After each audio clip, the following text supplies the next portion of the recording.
window. It's weird.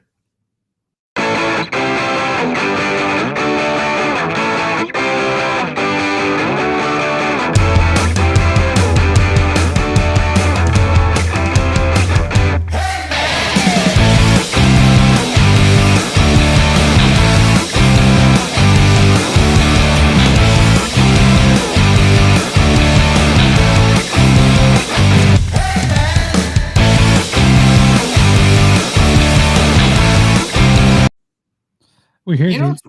You know what's weird? What's that? When you're packing up, man, you really reflect on life and stuff like that. And like then watching that video and like all the people we've met like together or separate or whatever it is. Like literally, I have where's that? Right here. I have 2 books now, and these are full of nothing but autograph photos and they're packed. I mean, like, look at these. These are fucking full of fucking photos of autographs to me, like from people and stuff like that I've met. And I mean, that's the wrestling one. Here's the like celebrity one. There's George Takei. There's Will Wheaton. There's the lady from Firefly. There's Jake Lloyd. There's Josie. It's like, it's crazy. And then like I go to talk to people that are normal, I guess. I don't know what the word normal is. But I'm trying to say not normal, whatever, but or whatever, average, like they go to work every week, they do this, they do that, and blah blah. Are you talking about me? Like, No, I'm not talking about you. I'm talking about other people. Okay, I'm talking about people that aren't us, like aren't like with our friends and stuff like that, where they don't get to meet people and stuff like that. And there's like stories, like I tell them like 3 stories, and they're like, there's no way that happened. There's no way that's a thing. Da da da. And I'm like, those are just stories from last week. Like it's not even like. I feel pretty privileged that we got to meet the people we have met, mostly for me through the podcast. I mean, it's like here's a guitar pick that I haven't put away yet from Mark McGrath from this past week. Here's a guitar pick from Mastodon I haven't put away. I just found a drumstick autographed by Five Finger Death Punch, and I don't even remember getting that. Yeah, that's cool. Yeah. Well, I do kind of remember it. I was like with some stripper chick that like showed her boobs. Yeah, go for it.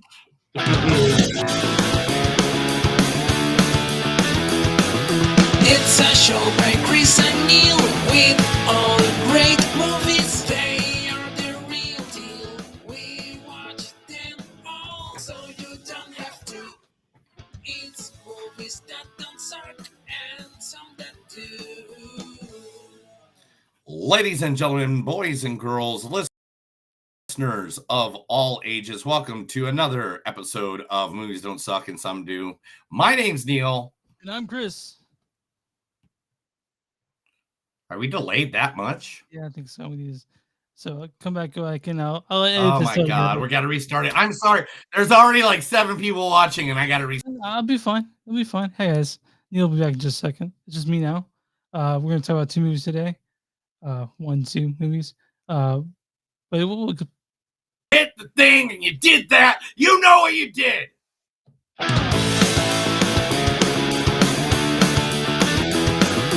It's a show by Chris and Neil with all great movies. They are the real deal.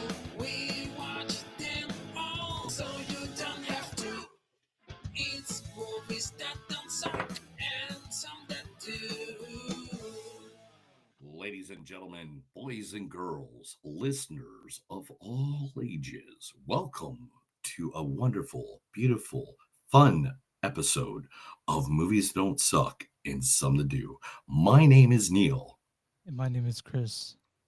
And tonight we're going to do the sexy, lonely thing Because so okay, I don't think we should do that because the first movie we're talking about is a kids movie, sort of. So we can't do that. All right, we're going to review 2 movies like we do every week right here on this wonderful podcast. The first movie this week is the now streaming. I think it's like the 5th highest movie of the year. I think it was. Yeah, it's really up there. It's really up there. It's really up there, and that is the live action version by DreamWorks, not Disney. This ain't Disney doing a live action. This is DreamWorks doing a live action of their one of the most famous movies, How to Train Your Dragon, starring none other than the wonderful Mason Thames. And Jared Butler. I didn't see that you put them together. My bad. Yeah. Dad, look, I need to talk to you, Dad. I need to speak with you too, son. I've decided I don't want to fight dragons. What? No, you go first. No, you go first.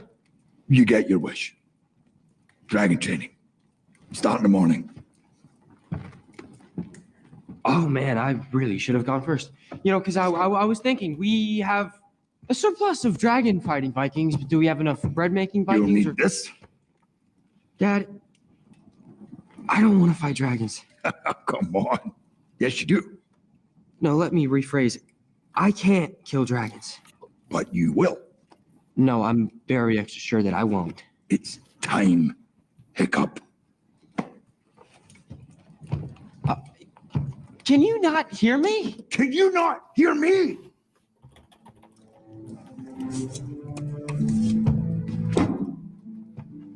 The trial of flame is where Vikings are made, where heroes are forged, where future chiefs are born. I'm none of those things. Not like you, Dad.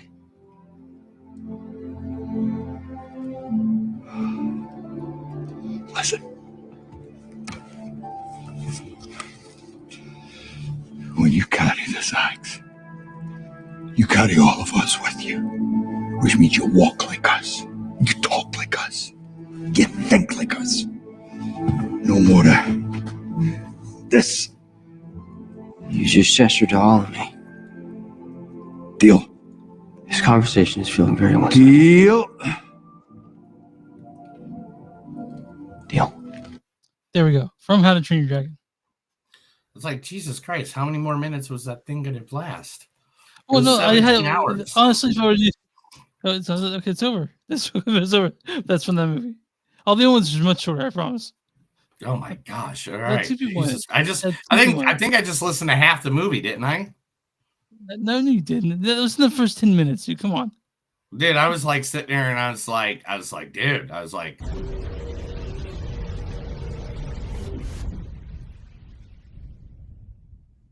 Who else? Nico Parker's in this movie too. Fix it for you. Oh, we set this up. She's giving it a watch to her dad in this scene. Oh, Fix it for you.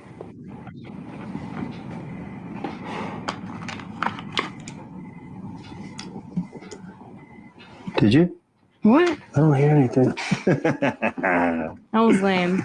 They're lame. Yeah, I know. Where'd you get the money for this? Drugs.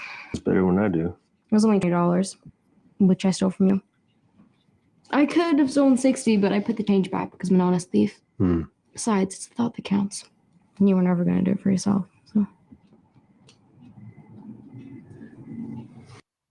From what, Neil? That's from Dumbo. It's from The Last of Us. Obviously, the first episode. She plays I know it's from The Last of Us. I was just kidding. Nico Parker started her career started her career acting is literally in a retelling of an animated movie, Dumbo. Yeah, Dumbo. They're talking about the remake that you know that? Tim Burton made, right? That's the one you're talking about, right? I think Tim Burton did that. Yeah, Tim Burton. I think Tim Burton did that one. Yeah, he did. Yeah, he did. Um. Well, All right, and then, man,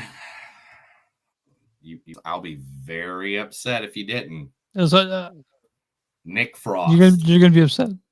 You're gonna be upset. You can't stop him, Stoic. You can only prepare him. Because the truth is, we aren't always going to be around to protect him. He's going to get out there again. He's probably out there now. That's from also How to Train Your Dragon. I wanted to stay like in the movie. I'm sorry, Neil. You want to go from Shaun of the Dead? Is that what you wanted? Or the World's End? Shaun of the Dead, Paul, Till the World's End, Hot Fuzz. Hot Fuzz. Like literally Hot Fuzz. like some of the greatest movies of all time. And you're just like Nick Frost. This is Nick. The thing I did find were stuff that was super physical. I was trying to find something that was just mostly audio. So. Yeah, Paul. No, Okay. don't want you to be doing that to me, mate. That'd be messing with my brain too much. Oh, come on. You know you want it. Yeah. Oh, come on. Him and Paul. Okay. That would have been great. Whatever. Anyway, we'll continue. Anyway, How to Train Your Dragon, the live action, which is this like the 11th How to Train Your Dragon now? That's the 4th? No. Including the original trilogy. Because you forgot, because in Netflix, they created individual movies. Like literally, here, look. Yeah. These are all different movies. Even though it says Race to the Edge, each one of these Race to the Edge is a movie length. One. Isn't that insane? Huh. There's that many. So there is 1, 2, and 3 all the way down the corner. But look, there's a Cartoon Network show. There was a How to Train Your Dragons has to be DreamWorks' biggest moneymaker of all time. It has to be. It has to be easily for them to take. Yeah. I mean, look, I even got How to Train Your Dragon merch. Well, that's just a drag. I don't think that's any. No, this is like a $4 shirt off Walmart, like 10 years ago. This is The next movie we are going to be talking about. Everybody has been kind of going around the world talking about this in the last couple of weeks. People have been very excited about, and it's Richard Bachman's The Long Walk. Written by Richard Bachman in 1979. 1979? No, 1979 was Rage. But Richard Bachman, here's a picture of him there. Richard Bachman. It is seriously, I know that's the one you ripped off right here. This is the inside flap of The Long Walk. I would really like to know he's like, can I use your picture for this? No. See, now, if you don't know about Richard Bachman was born in New York, served a 4-year stunt in the Coast Guard, which he then followed for 10 years the Merchant Marines. He settled down in New Hampshire, where he ran a medium-sized dairy farm, and he wrote in the night. And out of his 5 novels, because they found another one after he passed away in 1995, they found another one called Regulators, which they released many years later. They received many critics. Let's see here. His boy died, unfortunately, fell in a well and drowned. Yeah. And he got a tumor. He got cancer of the cinnamon and a rare form of schizophrenia. Yeah, that sounds right. And R.I.P. Richard Bachman. R.I.P. Richard Bachman. But The Long Walk. Are we gonna let that's the truth. That's literally the truth, though. That story is literally out there. I'm not joking. But it was written by someone. Yeah. We'll talk all about that later, Mr. Richard Bachman. Yeah, we got you. Starring Cooper Hoffman, son of Philip Seymour, by the way. Mm-hmm. What are your plans? I don't know. What's your future look like? I don't know. How do you like working at Tiny Toes? I hate working at Tiny Toes. You should start your own business. What business should I be in? I don't know. What do you like? I don't know. You're an actress. You should be an actress. So how'd you become such a hotshot actor? I'm a showman. It's my calling. Ugh. I don't know how to do anything else. It's what I'm meant to do. I mean, ever since I was a kid, I've been a song and dance Come man. on. That is from what, Neil? I wasn't listening, actually. I have no idea what That was Cooper Hoffman from the Licorice Pizza.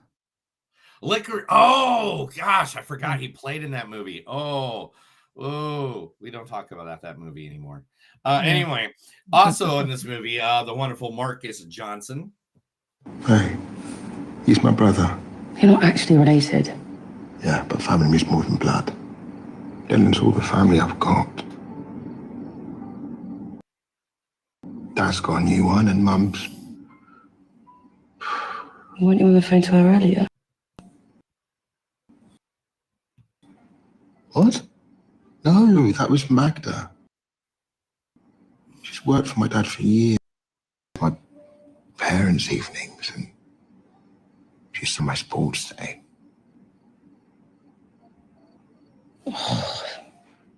Don't humanize yourself, Marcus. Yeah, that's from I had it pulled up, but it's from a British show that Marcus Johnson acts on, a television program. Sorry, Write it down, man. Write it down. No books exist, bro. No books again. Just like, did you know that Richard Bachman got married to his wife one night after they fell in love in the fields of New Hampshire when he returned from being a merchant marine during the Vietnam War, which most of his books had to do at some point of the Vietnam War.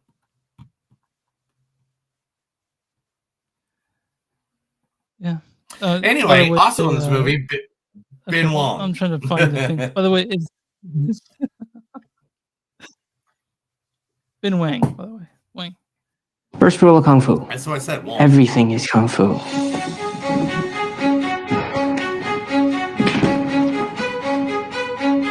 The shop is Kung Fu. Boxing is Kung Fu. In the arm.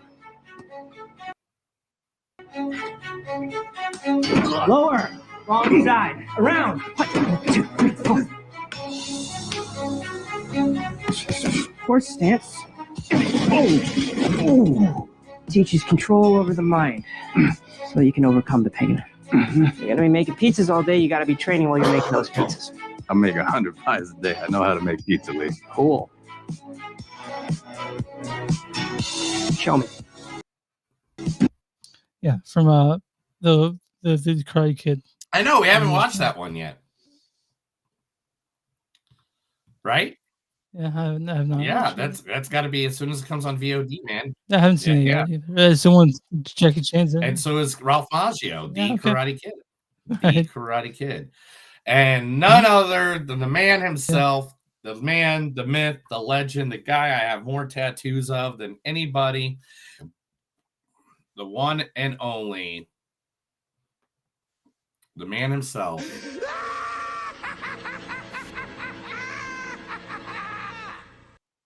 Mark Hamill. What did you say his name? I did. Mark Hamill. I just said it. Greetings, Exalted One. Allow me to introduce myself. I am Luke Skywalker, Jedi Knight and friend to Captain Solo. I know that you are powerful, mighty Jabba, and that your anger with Solo must be equally powerful. Audience with your greatness to bargain for Solo's life. With your wisdom, I'm sure that we can work out an arrangement which will be mutually beneficial and enable us to avoid any unpleasant confrontation. As a token of my goodwill, I present to you a gift. These 2 droids. What did you say? Both are hardworking and will serve you well. Or CP3O. Artu, you're paying the wrong message. Yeah, from the movie Star Wars The Last Jedi. Yeah. But, I don't know if I we're need allowed to to make even a correction. see it. I don't want to be taken off the air.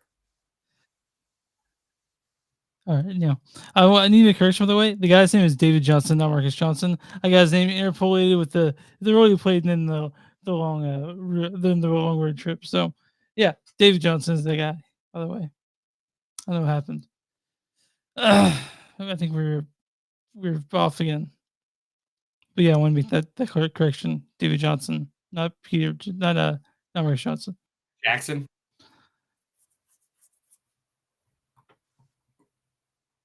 Neil, are your connection's so bad? Your connection's bad too, man. You look like you're like on a web camera from like 1952. All right, you go out first. You go out first. I just went out. Try Like, leaving 8 times. outside? Yeah. Because obviously it's one of our connections is fucked. Sorry, everybody.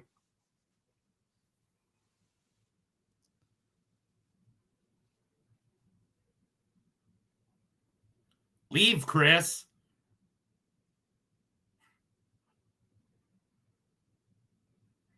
That's so weird. Our connection, it was really bad, guys. Sorry. I know we do this live, but this is the reason. I'm in Tulsa, Oklahoma. He's in Kansas City, if you guys don't know, for the ones that are sitting here watching us that don't originally watch us all the time. And so we do it this way to record. Now, we could do it solo and behind the scenes, stuff like that, but I figured why not make it live on camera? And if anybody wants to jump in, be part of the conversation, talk, add to chat and stuff like that, we're more than happy to have you guys added in. So it's just going to take him a second. I don't know if he's rebooting or what, because he's taking a minute. Oh my gosh. I heard him. I missed you. I missed you too, pal. Okay, there we go. You look better. Do I look better on my side? Let me see. Let's fix something up. Yeah, you look better. All right, good. And you only got like 2 or 3 websites open. You're not dumb and have like 10 websites open, right? Yeah. No, I have only 2. Yeah. All right, cool. All right. So now that it's all done, those are the 2 movies that we are talking about today. We're talking about The Long Walk. We're talking about How to Train Your Dragon. And right now, Chris is going to tell you where to find us in all the locations across the world. Even he's going to tell you where the stickers are located in urinals around Tulsa, Oklahoma, and Dallas, Texas, and Kansas City.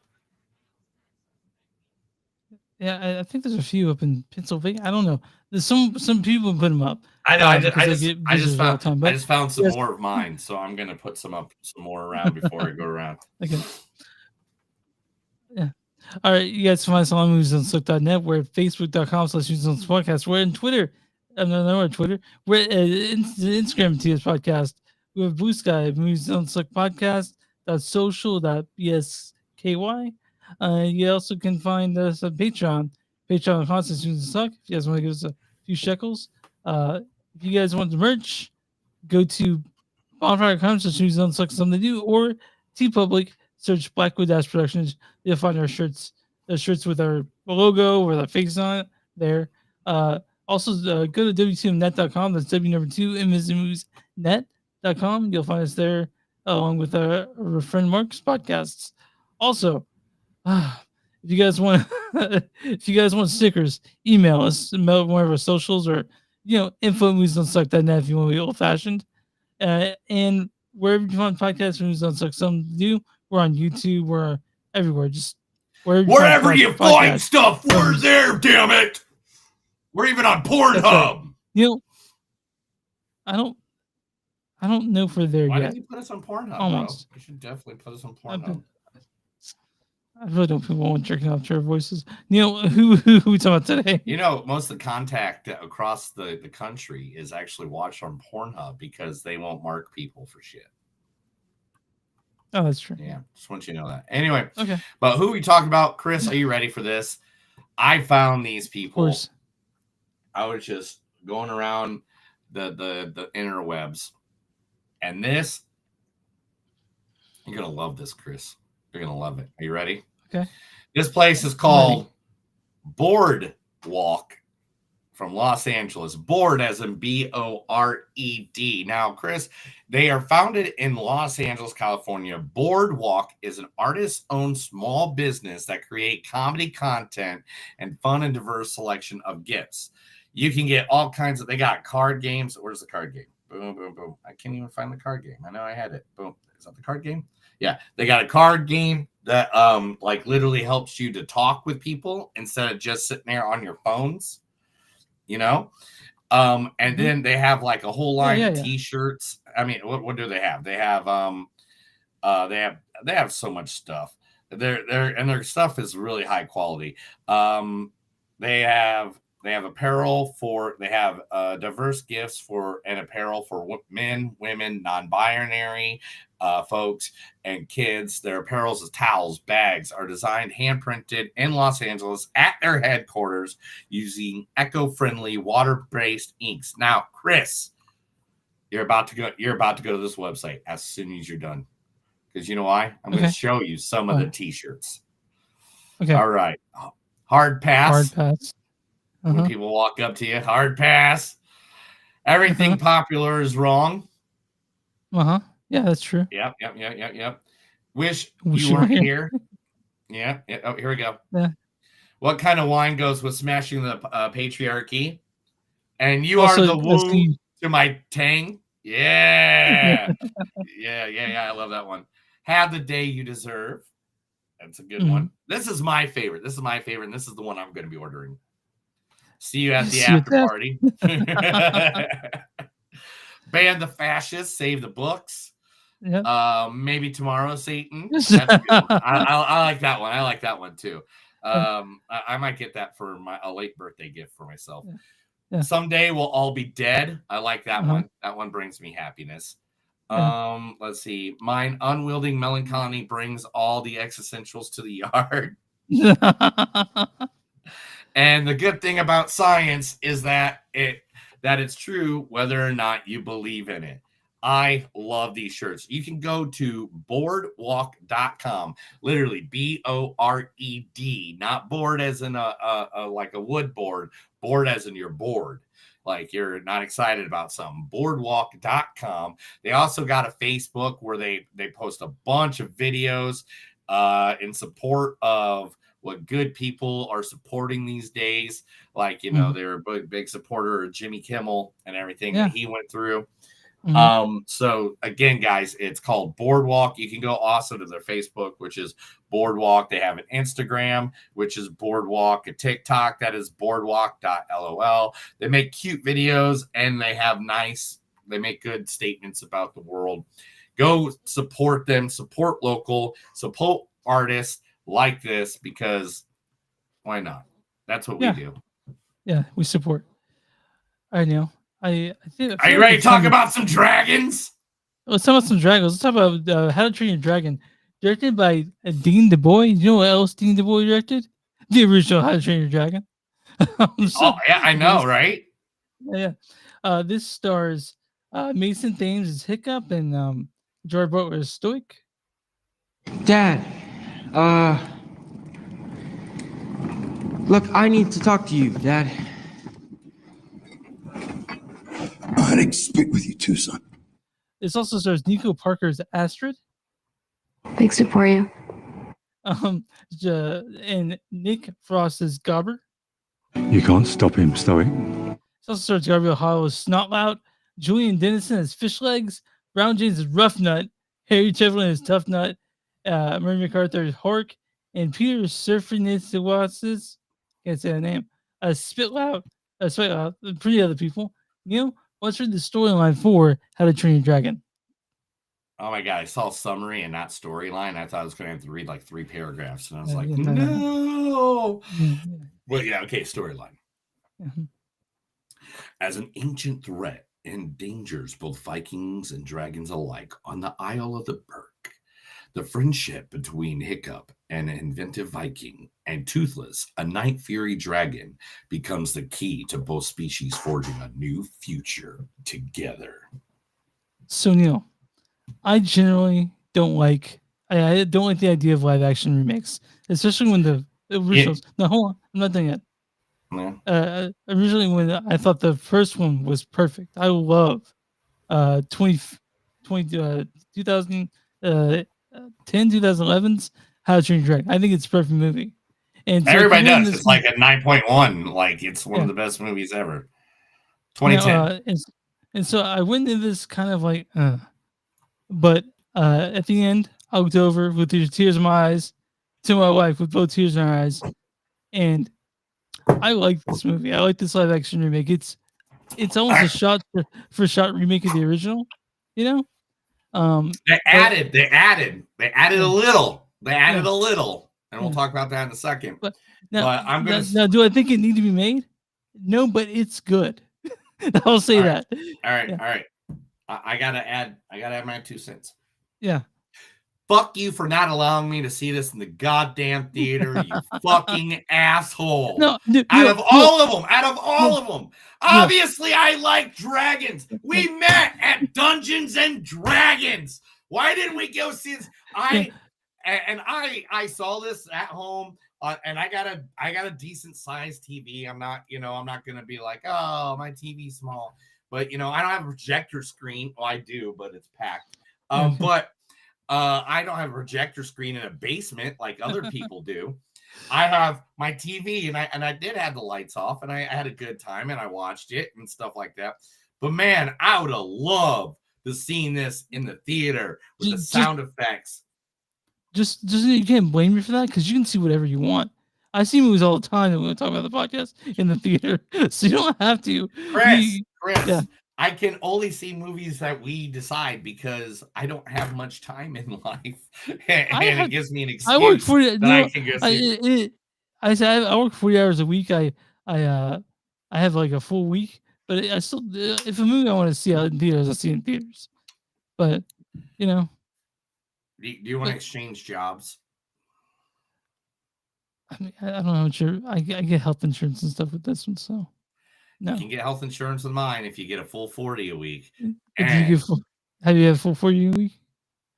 Dude, there's weeks I've worked 80 hours. And there's weeks you haven't worked at all, right? Exactly. But every time you go out, you have to talk to people. You have to communicate. You have to, yeah. You got to talk to famous people and not freak out in front of them. You had IHOP with Afroman, right? What's that? Didn't you IHOP with Afroman? Afroman was my friend Topher's friend. Oh. Yeah, okay. He was working for him. But anyway, let's continue on. Anyway, so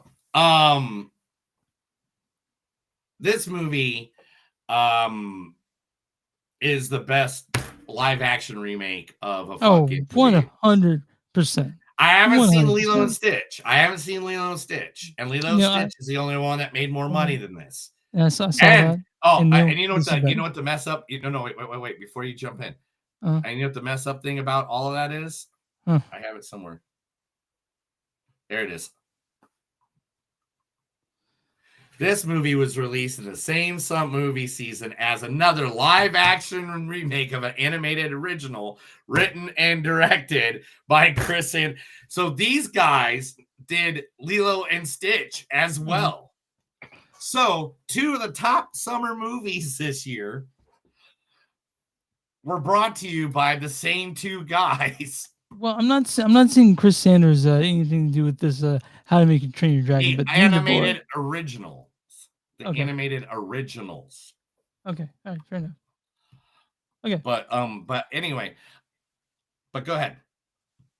So, it's a really good remake. But again, like to me, the original's pretty much perfect. I don't think you need to add on to it, and so that's my only issue with this is that I didn't need this. It's fun though. It's definitely it captures the original very well, right? Because that was almost like you said, so it's almost not quite almost a shot for shot remake. That being said, I really enjoyed my time watching this, and it's a good chance. Toy Story 4. Didn't need it, but you're glad you got it. Exactly. Okay. Because guess what I did? Guess what I thought I never needed in my life, and guess what? I got it anyway. Yeah. Jared Butler as a Viking. Mm-hmm. I never knew I needed to see that live action. Well, I mean, it makes sense though, right? Oh yeah. And then Nick Frost. Oh my gosh. I mean, the live action of this isn't just like the CGI, which you see there, of Toothless, but it was the sets. Look at these sets, dude. Yeah. They built these. Yeah. I mean, could you imagine even like walking onto one of these sets and just like having a good time? Like I would, dude, it'd be like the ultimate Renaissance festival. So one of the things I really liked about with Toothless is they kept him essentially unchanged. He's still just as cute. Dude, Like you know what happened, right? what's that? They played their flute, and Toothless appeared. Okay. It sounds like a horn, but okay. But no, tell me. You don't.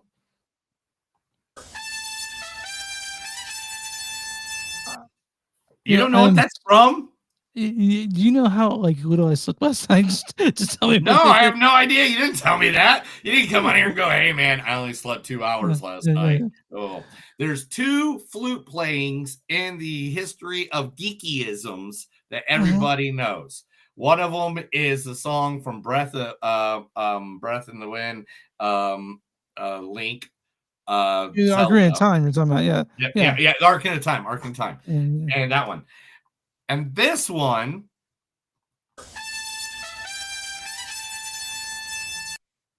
Which is played by either the green or the white Power Ranger when he calls his Dragon Zord. Yeah.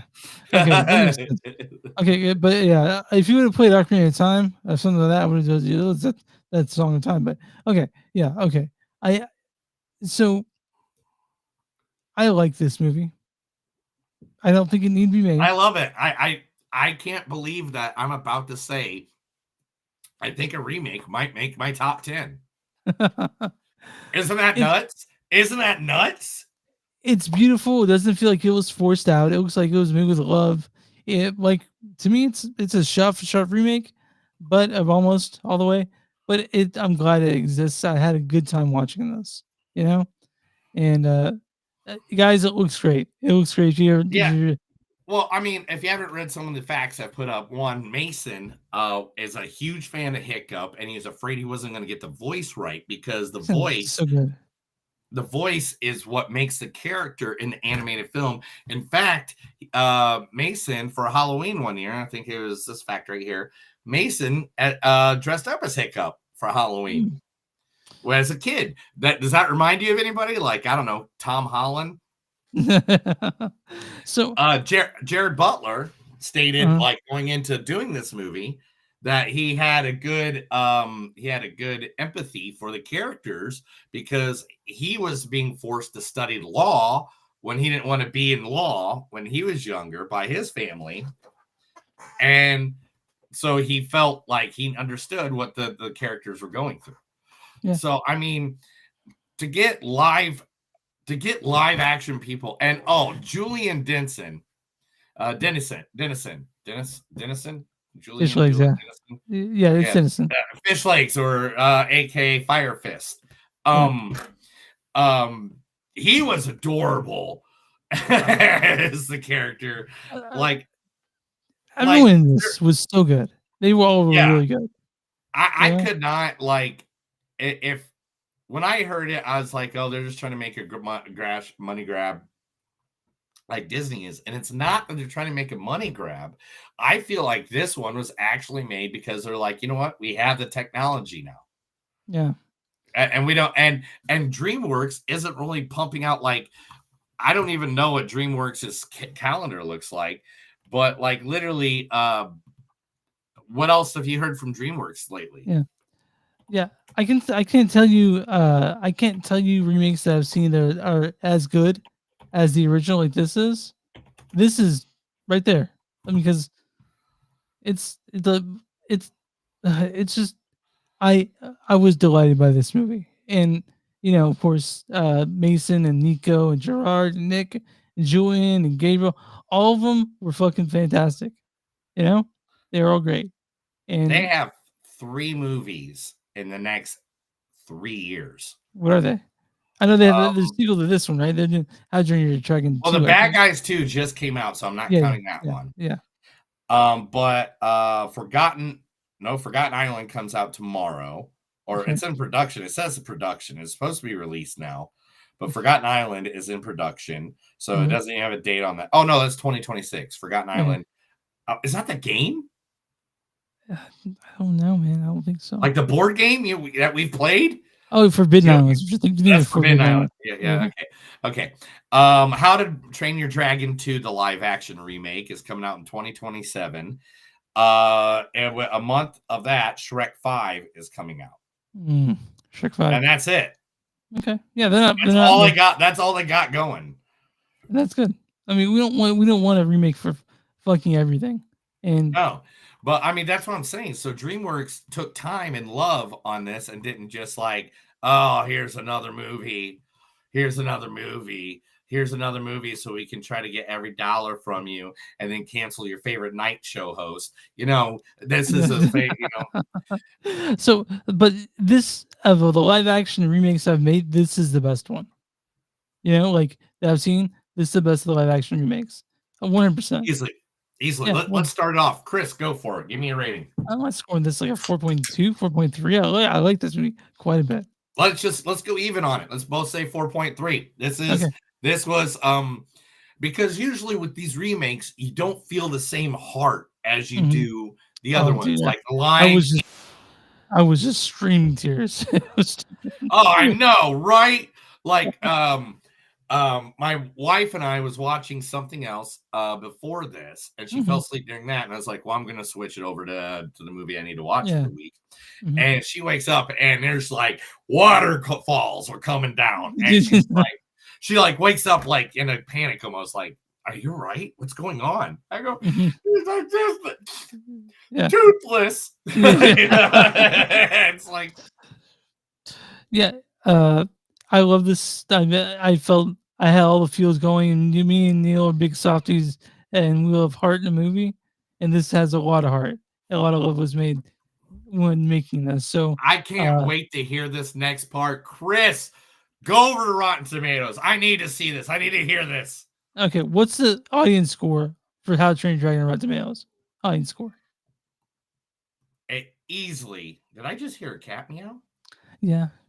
Nice. That's adorable. Everybody at home, that was Chris. If you don't know, Chris kind of has a farm at his house. And that we'll leave it at that right now. Because whatever. Anyway. So they gotta give this like a 97%, right? You're 100% correct. That's what it is. Yes. Yeah. No one's ever 100%. So so audience says, with a lovable cast of characters sure to spark plenty of laughs and a heartfelt story that pulls off the heartstrings, How to Train Your Dragon may just be the best live action adaptation yet. Hey, I agree. I know. What's the big Ben? Yeah. What's the big Ben critics score? Well, 94. I'm going to stay right around there. 94. 76%. Still certified fresh, but 76. Oh, yeah. But that's a little low. I think that's a little low. Okay. They said, crafting with loving fidelity to the animated classic by the original co-director Dean DuBois. They said, How to Train Your Dragon doesn't best the first iteration, but still reaches enchanting heights of its own. I'll read a bad review and a good review from the critics if I can find it real quick. Sorry, guys. Okay, here we go. It's loading because I clicked on the audience reviews, and the audience reviews are fucking stupid. Like they're like, it is the worst thing to see and the best thing to see. Chris, don't call audiences stupid. This is from Chris. They are. Chris Solomon from Bounding Into Comics says, Dean DuBois has somehow recreated an incredible film about dragons that struggle to survive and turn it into this lifeless, carbon copy shell of its former self. This is filmed aimed to enhance the studio's pockets and nothing more. You can suck a dick on that one. And then this is from Rich Harrisbauer of CGN Magazine. He says, This is how to train your dragon adaptation. Believe the original out of Burke's Waters, providing streamlined storytelling with awesome cinematography and CGI visual effects work to back it up. So I liked it. Me and Neil really liked this movie. And if you're on the fence about live action remakes, this should change your mind, I feel like. Right? I'm telling you, this will even make your grandmother go, Yeet! Yeah. Sure. Easily. Yeah. So I like this one. You guys, I think it's on Peacock. I think it's on Peacock right now, or you can Is it just on go to Peacock Amazon. already? I literally paid for it actually this time. I did too. Yeah, it's on Peacock. So oh my god. Okay, so it's on the one that didn't try to take your First Amendment rights away. All right. yeah, yeah. So yeah, How to Train Your Dragon. You guys can see that online. It's video on demand, and if you have a movie night plan with your family, even that's a good one to put on because I think it's for everyone right now. Yes. Okay. Yes, it Sorry. is. Are you guys ready? You ready for news? Can I hit the theme song? Yeah, because the first story Okay. is going to upset you. This is The Movies Don't Suck and Some of Them News. I'm going to read stuff to Chris from the internet because he doesn't have the internet. All he does is turn butter with the Amish all day long. He's right. But we're going to talk about what happened this past week and then what happened this week. Like, because we All right, you know what? And we can't. Okay, we can't not talk about it. Right? All right, we cannot not talk about it. I 100% correct. I will do it because you know what? Chris, I am 30 days away from not working in media anymore. So therefore, when that happens, I just want you guys to know I'm going to be traveling the world and the floodgates are going to come open, bro. And I'm going to say comments. I'm going to stop because the reason I don't make comments or political comments is because I do work in media. I do have to keep bias on every level because of what my job is. Yeah. That in total. I don't think any human being. We live in the United States of America. Yes. And in the United States of America, back in the 1700s, we went from tyranny from a king who was trying to taxation without representation from England. And that's why we separated, because we're like, why? Why should we have to do what other people did? Then we freed slaves because we're like, you know what? That's stupid. Why should anybody else control anybody else? What happened in this Jimmy Kimmel situation where it's not if you agree with Jimmy Kimmel or not. That is not the point of what happened. At all. What happened was the fact that somebody in the government said, you're not allowed to listen to what you want to listen to. You must listen to the facts that we want to provide you. Nothing. You cannot argue against it. You got to listen to what we say. It was intimidation tactic, and that's what it was. And that is, it's criminal. It really is. So guys, if whether you hate Jimmy Kimmel, and Neil, I never thought I'd say this, but I really liked Ted Cruz's thing on it. Like Ted Cruz, a guy who literally gets made fun of Jimmy Kimmel almost nightly, fucking went to bat for him. Yeah, which and is that crazy. Tells you exactly where we're at in the world right now. So no one should ever take your constitutional rights away from you. And if so, go get a lawyer. There are payment plans you can go get right now, and you can get a lawyer on tab that you pay $10 a month and literally have legal advice, because no one should be able to take your constitutional rights away from you, no matter who they are. Period. So I'm gonna go ahead and say this real quick. So this started with Charlie Kirk, and you guys know me. I thought his views were repugnant. I thought he was a horrid person. However, I'm also ardent supporter of free speech. So, like, I grew up with Rush Limbaugh. I grew up with Imus. I grew up with people that said pungent things just to get people's reaction. It's nothing new. It is not a new thing. So I don't think he deserved to get shot at all. I feel bad for his wife and kids that the girls without a father. But then for the government to turn around and try to silence someone else it's really, if you really think about it, like I said, I didn't care for Charlie Kirk, but they did, and they really think about it, they're trying to do the same thing in a different way, silence someone, which you shouldn't be silencing some people. And if you read the comment, guys, he didn't talk shit about Charlie Kirk at all. He was making fun of Trump, which he does nightly, and so that's constantly. Really, and so, guys, if you don't like Jim Kill, that's fine. But I would recommend you go ahead and at least the monologue from last night. Go to YouTube. Oh my God! Oh, Yeah. talking. I was sitting here. I was sitting right here at this desk, and when it popped up on YouTube finally, and I was writing the advertisement, and that's why the advertise for our show for last night that I posted on the social medias, and I was sitting here just bawling my eyes out. Yeah. And so was he. Yeah. While he's saying it, and we won't too much on this because the whole entire world's talking about it too. But as being people that us two, me and Chris, two geeky individuals that literally met at a Dragons and Dungeons and Dragons game that we met up every couple of weeks, that we a punk rocker dude that's into folk music and a heavy metal dude that watches way too much pro wrestling, literally get to sit here every week and give you our views and our ideas in the world of movie entertainment and stuff like that. And it's because of those the First Amendment rights, freedom of speech, that we get to do this. And that is amazing. And I don't want that taken away from us or anybody else. I wish every country in the world had it, because every country does not have it. Yeah. But a few more have it than you don't think, dude. Okay, so don't freak out and think that other countries don't have freedom. There's plenty of countries that have freedom that's not United States. Some that are truly freer than we are. But that being said, me and Neil, this is something I feel like we shouldn't. I feel like most people agree with it, right? So we just want to make it clear where we fall in this, because you listen to us every week and we appreciate it. But we also want to make our thoughts on. All right. Yeah. Cool. Yeah. Let's on that note. All right. Now, Chris, I'm going to tell you some of the saddest news. Okay. That I don't know if you heard this, because this actually came out 6 hours ago. Okay.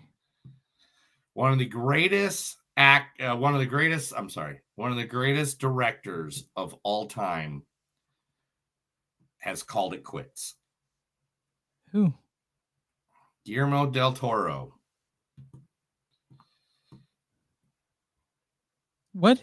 Guillermo's quitting directing? In Empire, his interview with Empire, his departure from directing. He says, this movie closes the cycle for me. If you look at the lineage from Kronos to The Devil's Backbone to Pan's Labyrinth to Crimson Peak to this is an evolution of certain type of aesthetic and a certain type of rhythm and a certain type of empathy. I feel like I need a change. You never know. The day after tomorrow, I may want to do Jekyll Hyde or whatever, or might want to come back to something and direct again. But right now, my desire is to try and do something different than what I've been doing. Well, I can't wait to see Frankenstein, honestly. I know. It's Del Toro. I mean, every movie I just said, Kronos to Devil's Backbone, Pan's Labyrinth, Crimson Peak. Crimson Peak didn't get a lot of love from people. I liked it. That was Tom Hiddleston too, right? Yeah, he also didn't mention his Oscar-winning The Shape of Water, which won Best Picture. Shape of Water. Oh yeah. Gosh, I mean, Del Toro to me is a great. I hate to hear if he goes bye-bye, but I don't believe. I'm gonna thank everyone he gave us. I'm gonna thank you for what he gave us. In 3 years, I'm sure he's gonna be like, all right. I think he just needs a break, which is understandable. Yeah. We all need a break every now and then. That's right. All right. So AMC Theater, which me and Chris are fans of because we do the movie passes or AMC stubs or whatever the hell it is. Yeah. We do that. They are bringing back one of the movies that we forgot about, a thing we haven't seen for years, and they are bringing it back for this Halloween season. That's right, guys. Double features. Nice. Because you don't get double features anymore. We don't get double features. No, we don't. And it went away, and now now only those features are generally like drive-ins, and you're Mhm. and the person you went with fall asleep in the car, and you're still awake, and you're like, come on, let's go. I love those features, dude. I love spending my day at the movies, and so I'm happy for that. Yeah. I haven't had a day of just sitting at the movies in so long. Well, I miss it. Like, we did it at Panic Fest. We were there. I from mean, morning to night. you know what? Why did I just blank that out? Yeah, Panic Fest. I'm an idiot. Yeah, Panic Fest. We totally did that. Okay. Yeah. The two movies that are on the Beckett start in Halloween weekend, October 31st and November. Hallow Road, starring Rosamund Pike and Matthew Rhys, and Vincent Must Die are the two movies. Hallow Road has a 93 certified fresh on Rotten Tomatoes, and Vincent Must Die is a 93% on Rotten Tomatoes. So both of them are Halloween movies. Double feature coming up at the AMC. Check your local listings for all that stuff. A book everybody forgot about out of Stephen King's repertoire is getting a movie adaptation, and that is Rat, which is a short story from Stephen King's 2020 collection, If It Bleeds.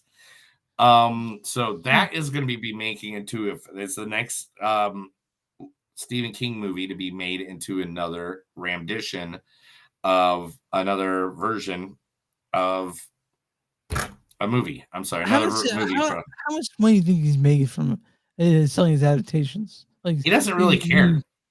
Yeah, he does. After he hit like 10 mil, he didn't get shit anymore. He's selling. I mean, half of them you can buy for $1 right now. Yeah.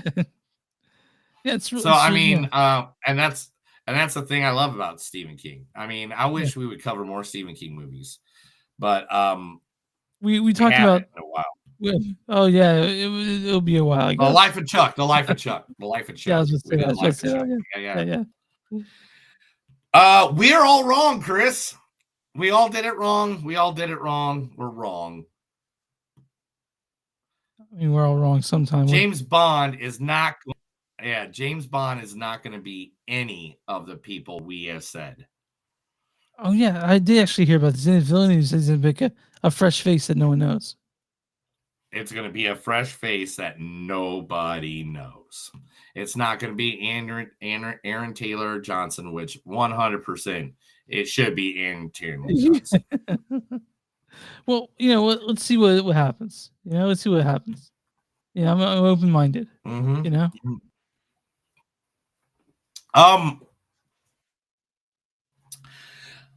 The biggest record streaming movie of all time has finally broken streak.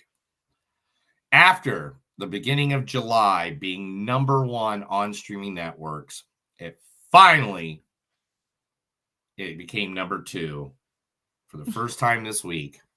K-pop Demon Hunters literally went, and after it finally broke, we are now at 355 million views for K-pop Demon Hunters. That's amazing. That's insane. It's insane. If someone looks at you in the eye and says, I have not seen K-pop Demon Hunters, you tell them to punch them right in their fucking face because they're lied. Well, I mean, like, what if they say they don't want to see it at all? You're gonna tell them they're wrong, right? Because, like, why would you? You got to kick them in the face. Yeah, why would you take that? Why would you not do that? It's just, it's a. You got to punch them right in their fucking filthy face. Yeah, that's true. So, Chris,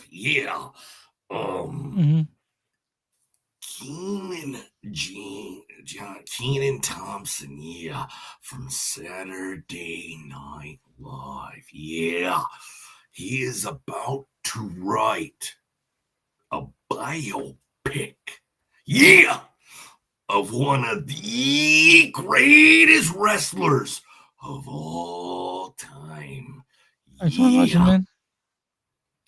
Macho Man Randy Savage. Yeah. Is he gonna play him? It's gonna be a biopic.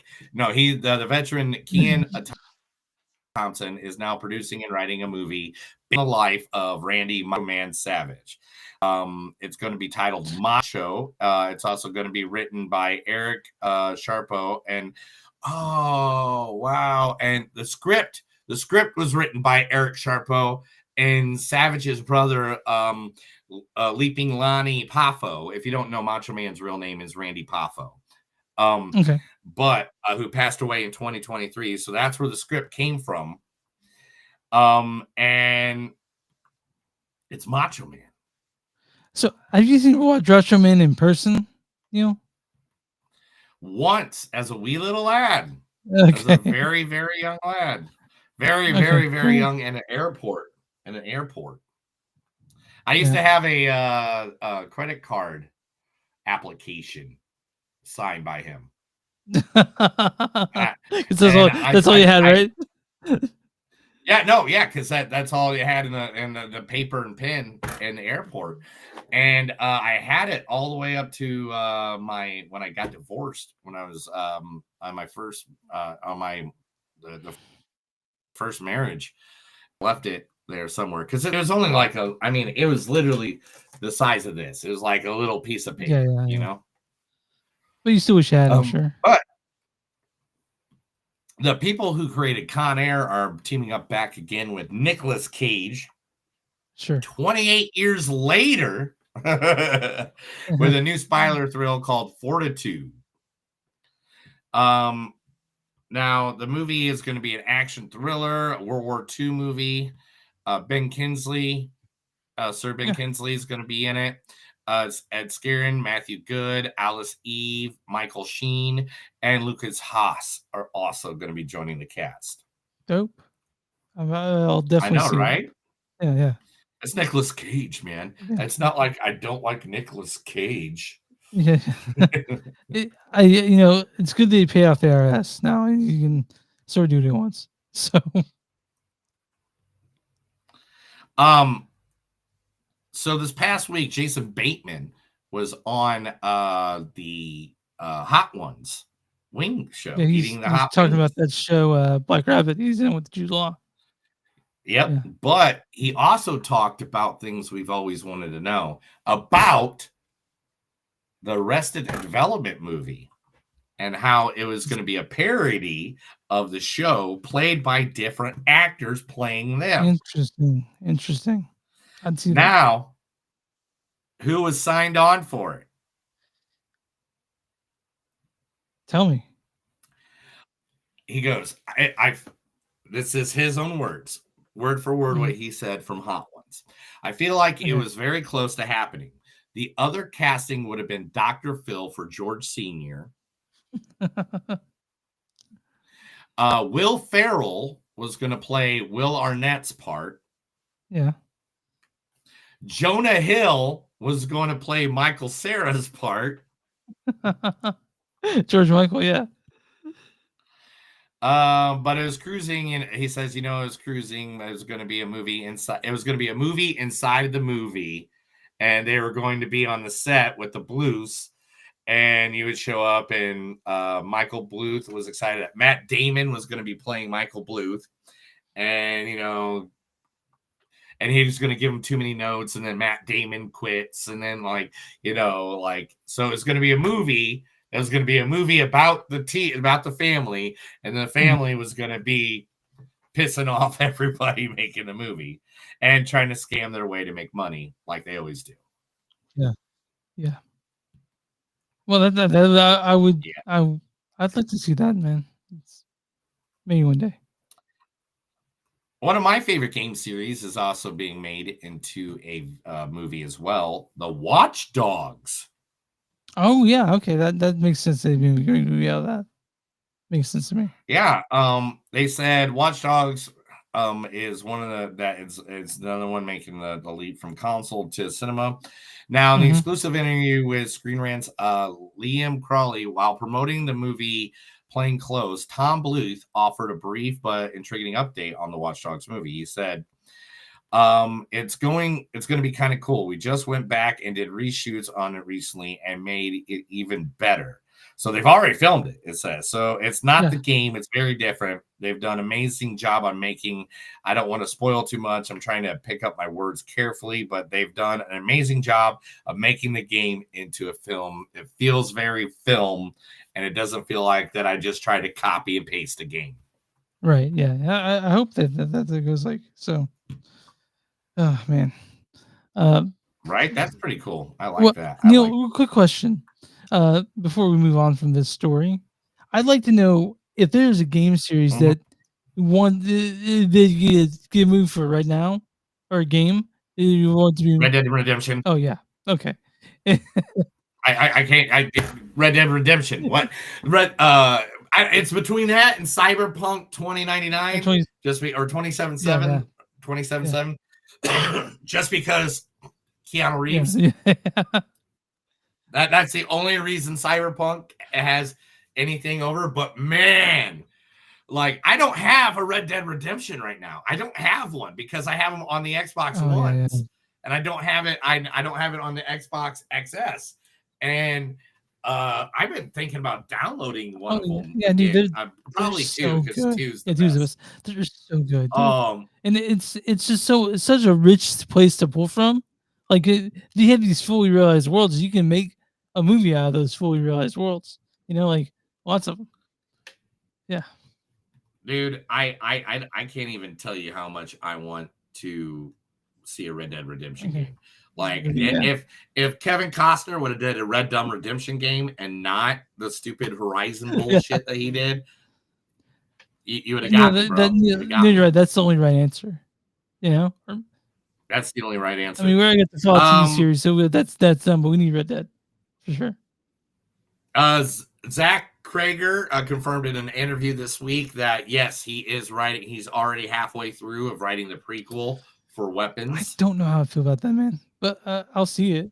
I do, because if we're gonna get creepy old lady again, oh fucking, I'm down. I'm down. Right.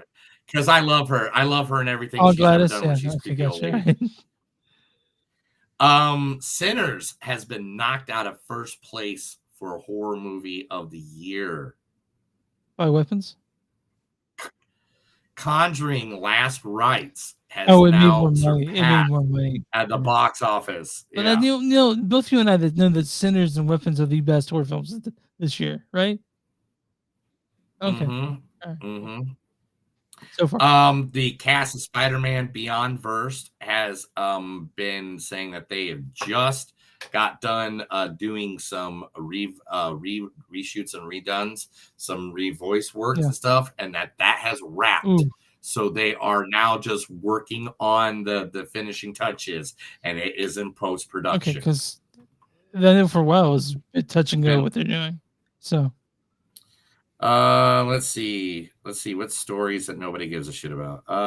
Christopher Nolan's now the directors of the Guilds of America. Who cares? Nobody cares. Warner Brothers, Netflix is now bidding to buy Warner Brothers. Because remember, Paramount's in the thing. Paramount's trying to buy it right now too. I just feel like that. Sometimes what the studios are doing, they're like, "Hey, put it in theaters for like a week and a half," like they did with the Glass Onion. And I feel like Netflix will be like that. As Warner Brothers, they'll stop doing that altogether. Which both Neil and I love the theater experience. I'd like to go back to the theater. So, but hopefully they do something like that for them. So. Hopefully Netflix isn't that shitty. Right. Yeah. The two guys in the next movie we're talking about, David Johnson and Cooper Hoffman, are being reunited by A24 in a movie called The Chaperones. So that's cool. Yeah. Real cool. Are you okay? I think we're off. We're off. Okay, you're dying over there. Here, give me a sec. No, you're freezing up. This is the follies of doing it remote, but Neil's all the way in Tulsa, and I'm all the way here in Kansas City. You could say that's only 4 hours, but I can't do that every week, or he can't do it either. So here we are.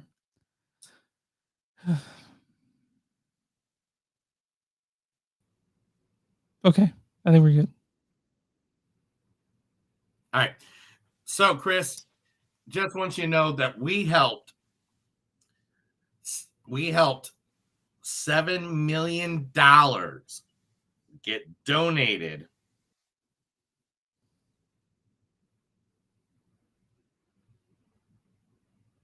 I'm trying to see to the Center for the to the nonprofit organization Undue Medical Debt, which helps poor families pay off the medical debt. Yeah. We helped with that. Oh, we didn't have by buying tickets.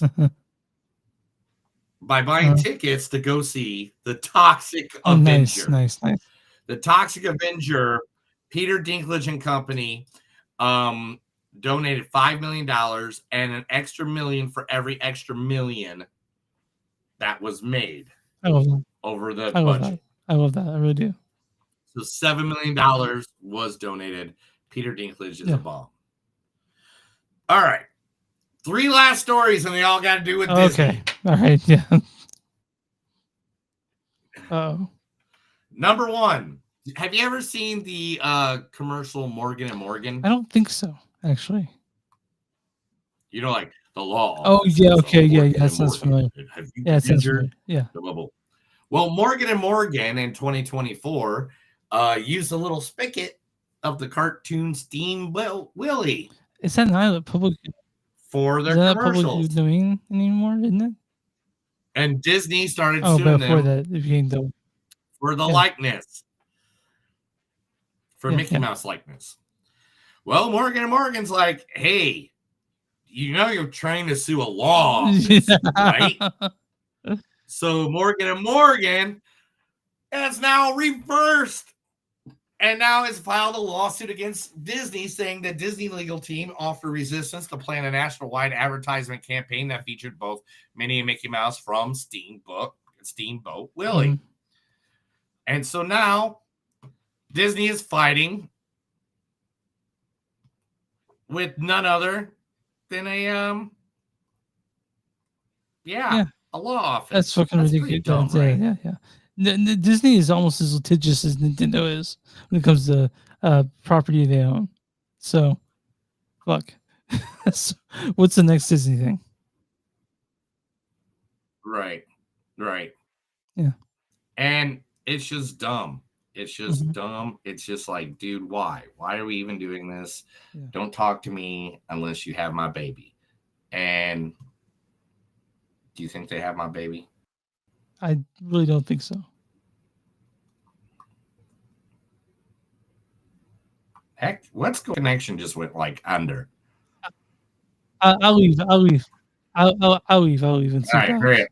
hurry up. You got 5 seconds.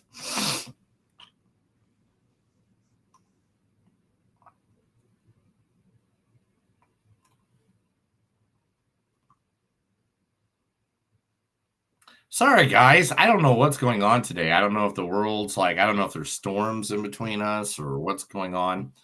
I think this is all Chris's fault. Chris has a laptop from 1997 that he uses. I have a newer machine than you do, I think. I bought mine 2 years ago. I bought mine 2 years ago. Oh, anyway. Anyway. Marvel has hired actor boom. Oh gosh, what's his name? His name's Boom. Right. No, Marvin Jones III, right here, to play Tombstone in the new Spider-Man movie. Oh, nice. Okay. That was announced 3 days ago. Okay. Or 4 days ago. Okay. 3 days ago, Tom Holland has fallen and shattered his skull with a major concussion during a stunt of the filming of Spider-Man: The Brand New Day, and filming has been pushed back several months. Okay, well, I hope he can. He shattered his skull. Or he has fractured it. Probably. I mean, like fractured his skull, like me. Yeah. That happened. I mean, remember what happened to me? I mean, I could barely read sentences. Yeah. You know, and I was hope like, he's okay. man. So I hope he's okay. Tom Holland, stop doing all the stunts. You got stuntmen for a reason. All right, we need you, boy. Yeah. Because Oh, who all right, else homie, is come going on. to play the new version of Billy Elliot? Yeah. That's true. All right, Chris, and that's the news.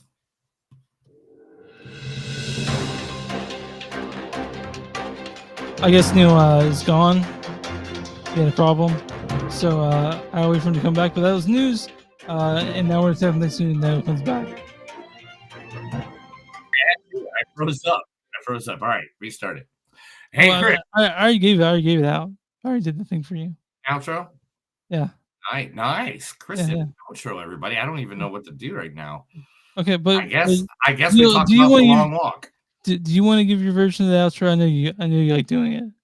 Do you No, want I'm me good. to? I got Okay. plenty of other ones I can do later. Okay. All right. The Long Walk, directed by shit. I don't have the stuff pulled up. Neil do the outro again. We'll pull it up. No, I'm not doing the outro.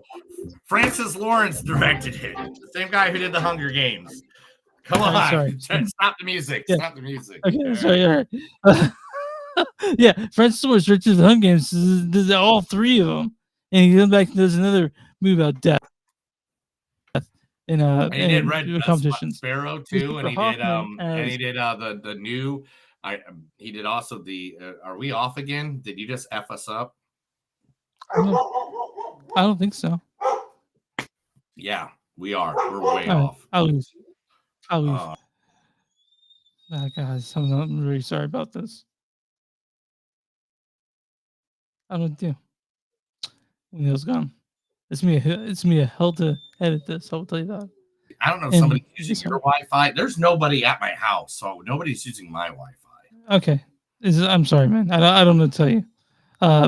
But yes, you said Francis Lawrence. You need a Wi-Fi booster.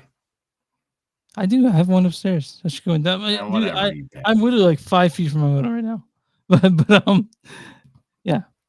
All right. We are talking about The Long Walk. This stars Cooper Hoffman as Raymond Garrity. Dad. Sorry, wrong one. What are your plans? Yeah. Also, David Johnson is Peter McBride. Hey, he's my brother. Garrett Waring plays Stebbins, number 38. Toot Noyet, Arthur Baker plays Arthur Baker, number 6. Charlie Plummer is Gary Barkovich, number 5. Ben Wang plays Hank Olson, number 46. First rule of Kung Fu. And of course, there we have Jordan Gonzalez plays Richard. Joshua Ojik plays Collie Parker. And of course, we have Mark Hamill, who plays the Major. Greetings, Exalted One. Nobody cares. Allow me to introduce myself. I am Luke Skywalker, Jedi Knight and friend to Captain Solo. Neil. Crown King, nobody cares. Neil, what's the story for The Long Walk? Some people start walking. That's the end of it. Yeah, that's it. They're just like. Yeah. Yeah, that sounds right. Or it sounds more like this. But now, maybe like this. Neil, are you storyline for The Long Walk? Let's get to it. I know you're a little unfocused right now, but I don't know what you're talking about, man. I don't have OCD and bipolar and shit. Fuck off. Okay. Anyway, in the near future, where America has become a police state, 100 boys are selected to enter an annual contest where the winner will be awarded whatever he wants for the rest of his life. The game is simple. Maintain a steady walk pace of at least 3 miles per hour without stopping. 3 warnings and you're out. So, Neil, let's talk about the author of this tale, Richard Bachman. Who is Richard Bachman also known as? Richard Bachman was a great man that wrote books from 1982 or 1979 to 1984 and then died. of schizophrenia. Mm-hmm. He left his wife after she's already lost her child, who died in a well that was drowned in 1982. I mean, we miss him already. R.I.P. Richard Bachman. Richard Bachman wrote 4 books. You'll know one of them as The Running Man, which is also being made in a movie right now with How. Yeah. Has that come out yet? It comes out like a couple weeks, I think. Cool. I can't wait for that one. And also Him came out. Oh my God. I can't wait to see Him. Okay. The Jordan Peele football horror movie. Oh my God. Yeah. But Neil, I gotta be honest with you. We're gonna see one battle after another for next week. That's non-negotiable. One battle after another for next week. I don't even know what the fuck that is. Paul Thomas Anderson's new movie with Leonardo DiCaprio, Benicio del Toro. It's out now. I'm seeing it tomorrow. So fucking, we're doing that next week. I don't even know what that movie is. I don't even know what that movie is. Non-negotiable, Neil. Non-negotiable. We're seeing it. I'm seeing it tomorrow. Well, you should have said that before I already went and seen the movie. Anyway, so Richard Bachman was this guy that wrote movies in the Okay. I'll stop the first shame.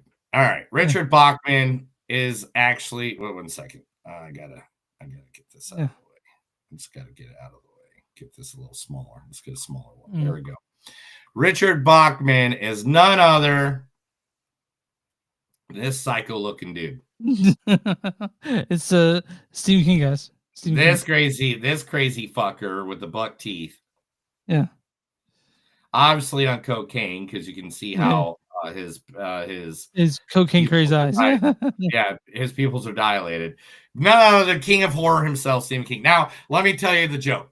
Richard Bachman, the reason he created Richard Bachman was because back then publishers didn't believe any author could put out more than one book in a year. So Stephen King, and he said it makes, when you're not popular or famous, like now we know who Stephen King is, but back then nobody knew who Stephen King was. So if he's just putting out books left and right, people aren't going to read them because he's going to flood the market.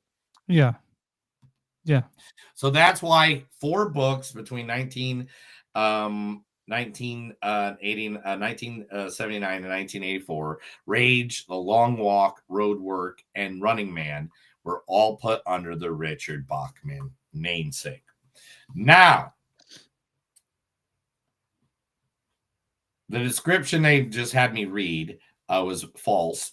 In this movie, they put it 50 guys and one from each state and not 100 like the book. Yeah. But this is a great movie, by the way. Yeah. This is what I call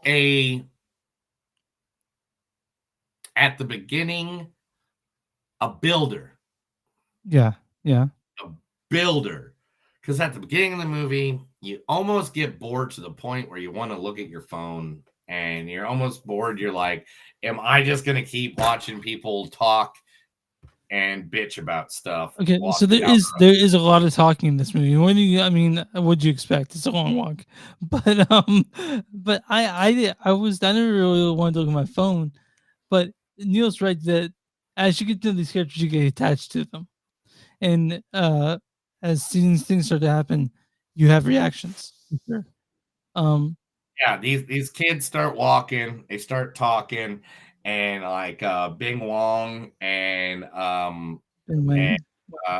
Kofor Hooferman and Marky Jackson and David Judson and Garen Waring and Charles Plumish. Like all these actors. You're just going around fucking up on purpose. But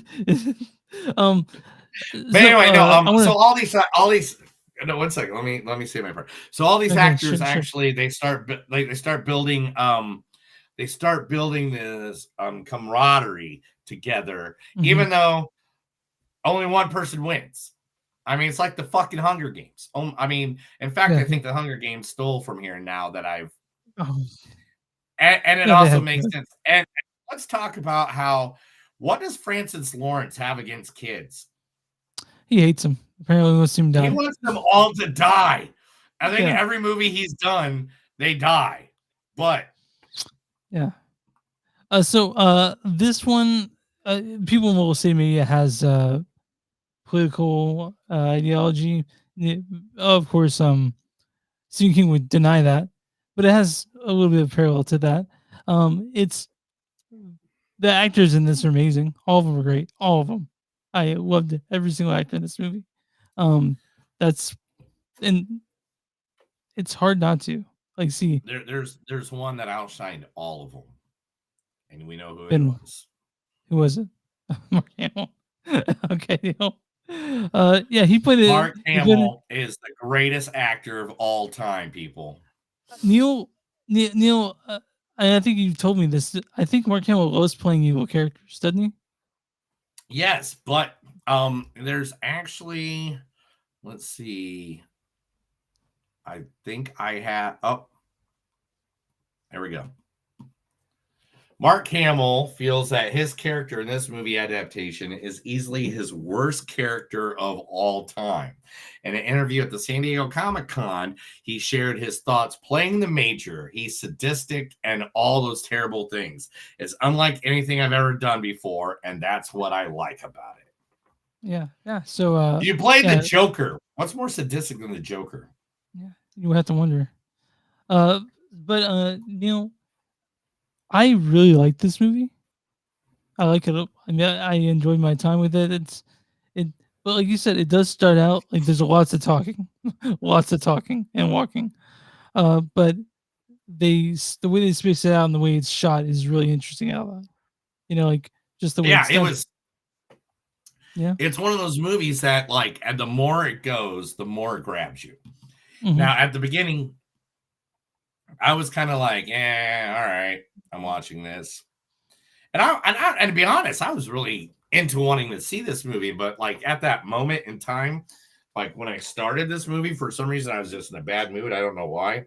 Mm-hmm. I can't remember exactly what Chris did to me to put me in that bad mood, but I'm sure Chris had something to do with it. Yeah.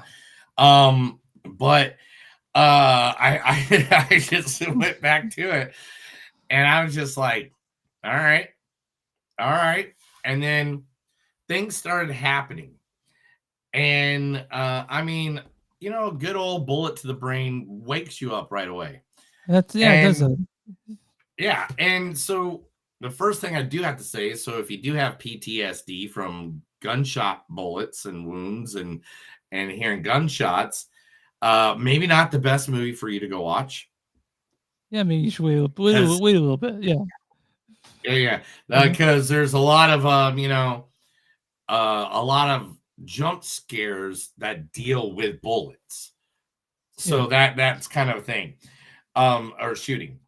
But the charisma between these characters and the feeling you got after a while, I could not believe that the little kid Ben Wong actually won the whole Long Wong. Ben Wang. I can't believe he won the whole thing, number 46. And afterwards, his wish was so he could and that he could marry Britney Spears. It was so weird because the movie was written in 1979, and Britney Spears wasn't even born yet. Britney Spears was, yeah. How would they know? Of course, we're not giving away the ending. We haven't done that in years. I was just messing with you. But this is just every character: Cooper Hoffman, David Johnson, Toot Nyut, Garrett Waring, Charlie Plummer, Ben Wang. I mean, everybody in this just hit off each other so well. And it just got to the point where you're like, oh my God, there's like 5 or 6 of them left at one point. And you're like, besides one person, any one of these people could win. And I'd be okay with it. Yeah, it was insane. It's soulful, it's there's you definitely get well acquainted with these characters and you have feelings about them, and it was just written so well. It was a tight script. You need that. And of I course, after the movie, you get to talk about where would I fall and what would happen to me, that sort of thing. And it's And I this is understand what I've why. been wanting for decades. I just want great directors that know what they're doing Yeah, to direct a Stephen King movie. yeah. And this is When a good one. great directors get a hold of Stephen King, they don't fuck it up. Stanley Kubrick, freaking gosh dang it, Dr. Sleep. Who did Dr. Sleep? Now I can't remember. I have to go through and ask all of I'll them. get it. But anyway, no, don't look it up. It'll be fine. I'll get it. But it's like when you get a director that understands the source material. Mm-hmm.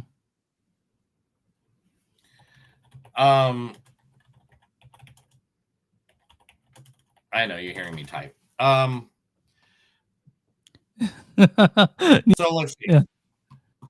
George A.R. Mara, who did Creep Show, which was actually he was supposed to do this in I think it was 1988. He got the rights for this. Romero, yeah, 1988. George A. Romero, yeah. But I mean, John Carpenter, David Cronenberg, I mean, Rob Reiner for Stand By Me.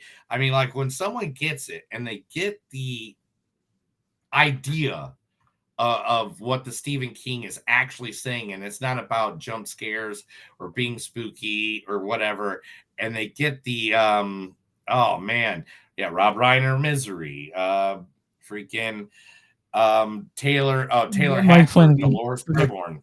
Mike Flanagan. Mike Flanagan, who did the Doctor Sleep. Yeah, Mike Doctor Sleep. What did he do? My Doctor Sleep is Mike. Oh Flanagan. yeah. Here it is. Yeah. Oh yeah, I'm not there Gerald's yet. Game I'm in too. the 90s. Yeah.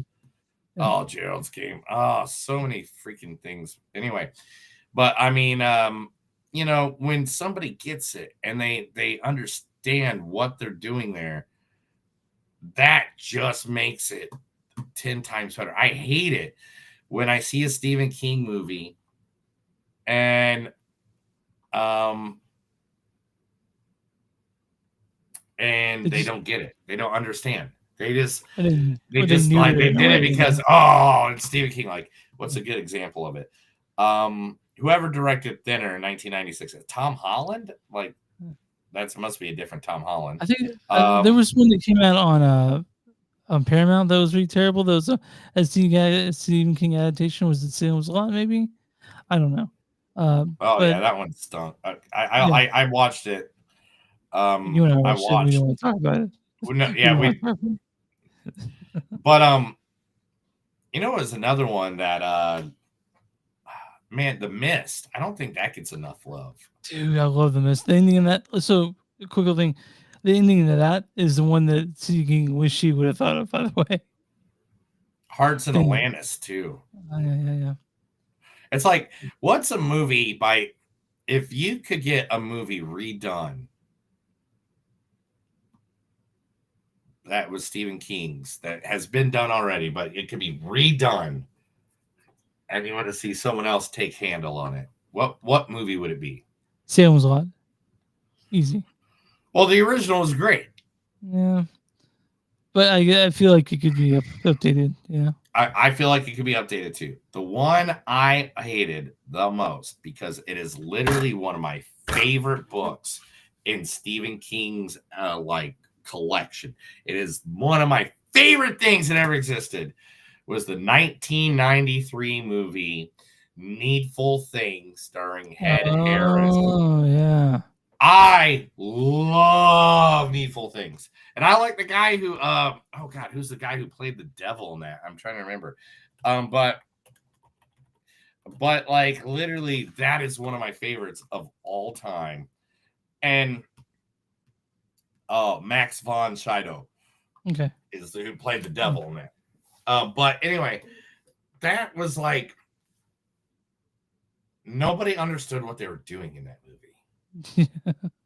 Unlike this one, unlike The Long Walk, where everybody came to play. Like everybody's like, I know what we're doing here. I understand my character. I come here, and I mean, this is just a movie about happiness, sadness, people killing each other, people going home with each other, people like making blow up dolls and then give them to each other's brothers and saying Mhm. Merry Christmas. This was a movie. Now, unlike those boring movies where they just walk and drop a ring in a mountain. Mhm. Come on, Neil. This Good- one hard. Yeah, this one is hard. It's really about seeing the humanity in everyone else. You know, I kind of like that. It's brutal. There are brutal parts of this movie. I guess it's a sci-fi. It takes place in kind of alternate U.S. thing. And they never really say where they're walking because they may point out to. It's not about that, but it's just it's visceral. It's one of the best Stephen. It's one of the better Stephen King adaptations in a long time. Yeah, I mean, well, I don't know. The Life of Chuck was good too. I mean, that's in Shopping Neil's top 10 this year. I know it will. I love The Life of Chuck. Like, I mean, this is like going through these. Oh man, 1408. Oh, dude, there are some good ones. All right. But I mean, like, this is like long before when I'm dead. I literally want people to remember my words when I say, please, just do Stephen King good. Like, so Neil, we talk about The Long Walk. There's not. It's hard to. I mean, you gave the concept away and to really experience that to see it. So, what's your score on this?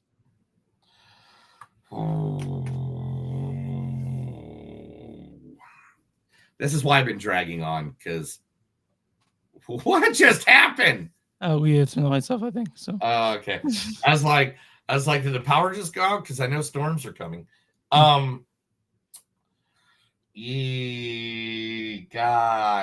man, this is why I was holding it out so long.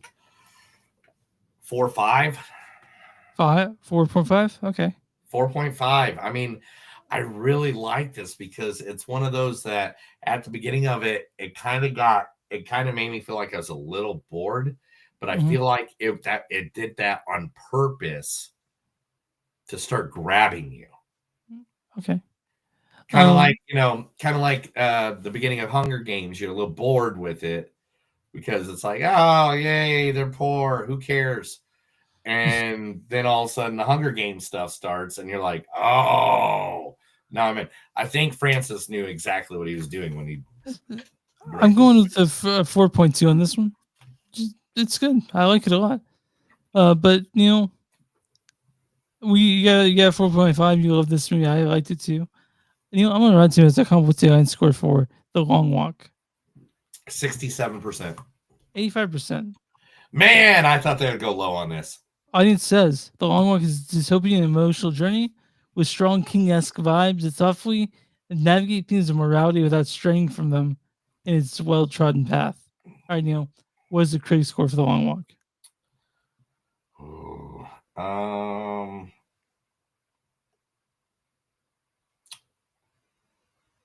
72%. Certified Fresh at 89%. Man, yeah. I had no faith in humanity this round, and I should have. The critics' consensus says Cooper Hoffman and David Johnson's soulful performances bring a lot of heart to Stephen King's dystopian tale, making The Long Walk a life or death ordeal for its characters, but a riveting ride for the audiences. A new bad review and a good review. This from Dennis Harvey of 48 Hills. He says it has added the self-importance its life or death circumstances brings, but no real depth. The comically played characters remain two-dimensional. I disagree. I think Neil disagrees. And this is from Harris Dang at Impulse Gamer. He says, The Long Walk is a weak, emotionally stirring, and gripping piece of work. Its politically charged survival story packs a timely, emotional, and thematic punch for today's audiences. This is at theaters. I think it'll be there for a little bit longer. So I think they'll probably hold this one out until like the end of Halloween because it's a Stephen King and that's what they got right now, and it's and it's got some good gory parts in it. So I mean, I believe that's the way they're going to go with this one. All right, Neil. So that's our 2 movies this week. I am seeing one battle after another, Neil. Regardless, if you want to see him, I can fit that in too. Just let me know. But yeah. What Next movie are week, we doing this week? You wanted to I do won some movie about bingo hollers or what's going on? One Battle After Another. Is what it's called. By Paul Thomas Anderson. One Away. battle after another. Yeah, by Paul Thomas Anderson. My favorite director. One of them. Have you not heard this, dude? Have you not heard of it? I've been talking about it for a while. This is man. Someday you're gonna be like, man, how many times was Neil an asshole to me just to be an asshole? Okay. Exactly what I was the entire time. Of course, I know what movie we're.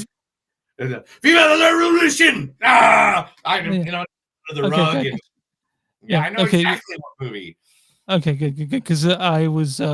This is probably my most anticipated movie of the year when it was coming out. So, him is mine. Him is yours. I love because I don't know if you know this, but I love football and I love horror movies. Wait, Jordan Peele didn't direct it though; he produced it. That's about it. Dude, it is a horror movie with football in it. Okay, all right, fine. When have you ever seen a horror movie with football in it? Okay, about football. Okay, I got you. I understand you. This is an original horror movie. All right. An original idea. Okay. We'll get to it at some point. I promise. Yes, we are going to in the next couple weeks. Period. Okay. Bottom line. All right. That's because Stone Cold said so. You can find us on moviesonsuck.net. You can find us at facebook.com/podcast or Instagram TS Podcast. We're on Blue Sky moviesonsuck.podcast.social.bsky. What? We're on Patreon.com/Suck. You guys find us on merch, bonfire, concert, and some that do. You can find us on T-Public. It says Blackwood-Productions. If you guys want a sticker, send us a message through one of our socials or info@moviesdon'tsuck.net, and we'll get that to you free of charge. And where you find podcasts from Movies Don't Suck, some do, subscribe, all that stuff that people do to show love. And Neil, what are we small businesses? How do we show love our small businesses? Hey, man, we love small businesses and we want to support you. We want to make sure that you get some money going your way, just like our friends earlier today at Boardwalk. Please go support them, support other people, have a good time. These people, we just want to help you out. Give us a number, give us a call, send us an email, send a message, write it on Chris's arm. Go to our houses at like 3:00 in the morning, knock on our doors, let us know. We want to support you. Let us support you. Let us love you. For fuck's sake, yeah. Let us love you and try to get you as much business as possible because that's what we do. You ready to get out here, dude? I got food waiting from upstairs. I really miss White Castle. That's another episode of Movies Don't Suck and Some Do. My name's Neil. I'm Chris. Remember, guys, no matter how far you have to walk in life, remember sometimes life could be better if you just trained a dragon to fly you everywhere. Have a good night. Bye, guys.